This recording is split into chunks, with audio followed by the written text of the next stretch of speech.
All right, let's dive right into this explainer. Today, we're going to pop the hood on David Goggins and his incredibly raw, intense philosophy. If you've ever sat there and wondered how on earth someone can push the human body and mind way past what seems biologically impossible, well, the answer actually comes down to a very specific set of psychological mechanics. To really kick things off, we kind of have to face a pretty harsh reality. We live in this era where we genuinely think we have all the answers right in our pockets.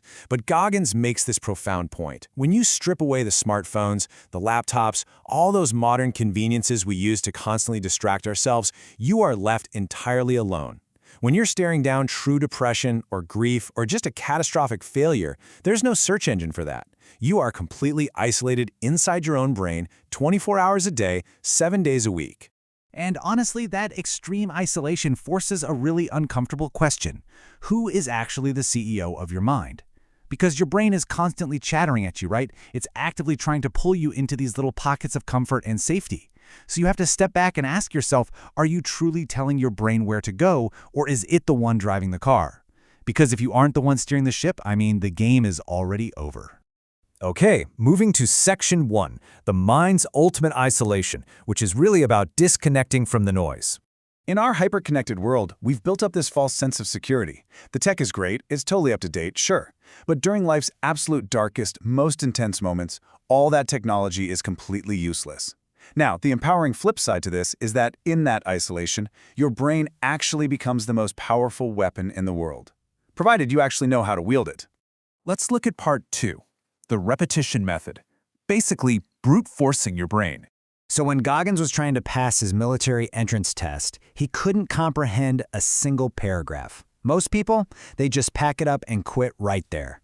But instead of looking for some magic life hack or a shortcut, he created this relentless clock-like loop. He'd read it, still not getting it. Write it out, write it again, and again. He effectively brute-forced his own learning process until his brain finally surrendered, adapted, and locked in the information. And what's wild is he applied this exact same mechanical repetition to a totally different fear, the water.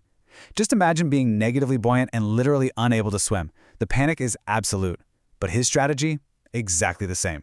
He just kept going back into the water, again and again and again, until his mind finally realized, okay, this guy is seriously not going to stop. We have to figure this out. When the mind realizes there's absolutely zero way out, its only remaining option is to adapt and overcome. By giving himself absolutely no escape route, his mind finally recognized that his efforts weren't just some bluff. It wasn't a passing phase. When that alarm clock went off in the morning, boop, the brain simply accepted reality. No negotiation. We are going right back into the struggle. This brings us to Part 3, embracing the new normal. This is all about hacking your baseline. To really understand how miraculously the brain adapts to its environment, just consider this number. There was a time when Goggins lived in a place that cost exactly $7 a month. Now that sounds pretty unfathomable to most of us today, but his mind simply looked around, said, "Roger that, this is home," and totally accepted it as the absolute baseline. He didn't know any better, so he just embraced it. But the very second he moved to a slightly better place, one costing $236 a month, his brain completely reset its comfort zone. Suddenly, the mere idea of going back to that $7 place felt entirely unacceptable. Your brain literally updates its definition of normal based purely on what you expose it to. And he weaponized this exact psychological vulnerability in the military. Navy SEAL training is typically a grueling 6-month program, right? Well, because of severe injuries, Goggins endured a staggering 18 months of it. That includes going through 3 separate hell weeks in a single year. That's something literally no one had ever done. But he survived it by utilizing that exact same mental hack we just talked about. He looked at this brutal reality, the stress fractures, the broken shins, waking up at 3:30 in the morning to literally duct tape his broken feet together, and he just told his mind, hey, this is our new normal. By completely immersing himself in this daily physical breakdown, he tricked his brain into believing that being broken was just how they naturally operated. In fact, if they weren't broken, something was probably wrong. And that leads to this incredibly powerful shift in identity. Instead of acting like a victim who's trapped in some endless nightmare, he completely immersed himself in the environment. He says he became the devil because that was hell. He took ultimate total ownership of the suffering. He didn't just survive Navy SEAL training. In his mind, he became the CEO of the whole shebang. It's honestly dangerous to trust our self-perceived limits. Think about it. When Goggins was 297 pounds, spraying cockroaches for Ecolab, making $1,000 a month, he honestly believed that was his absolute 100% potential. He really thought he was trying hard. But then you look at the elite warrior he became, 106 pounds lighter. It proves that what we usually consider our maximum effort is so often just a comfortable illusion, at least until we force a new, far more demanding normal upon ourselves. All right, Section 4, finding your mineral soil. And here's exactly why anger just isn't enough. So, it's a super common misconception that you can run purely on anger or spite. But Goggins explains that when you are truly, deeply miserable, when your body is broken and you're tapping into that fight or flight sympathetic nervous system, all those superficial motivators instantly vanish. If you're relying on anger, or wanting to prove your dad wrong, or showing up your high school bullies, that fuel burns off immediately. Why? Because the brain is only focused on escaping the immediate pain. It just looks at you and says, run. To actually keep going when your legs are literally broken, you have to dig down much, much deeper to what he calls mineral soil. This is an unshakable layer of pure passion and true purpose. It is the absolute core of your soul. Goggins notes that, and I love this phrase, you cannot burn dirt. When the extreme suffering burns away the anger, the ego, and the spite, this mineral soil is literally the only foundation left standing to keep you moving forward.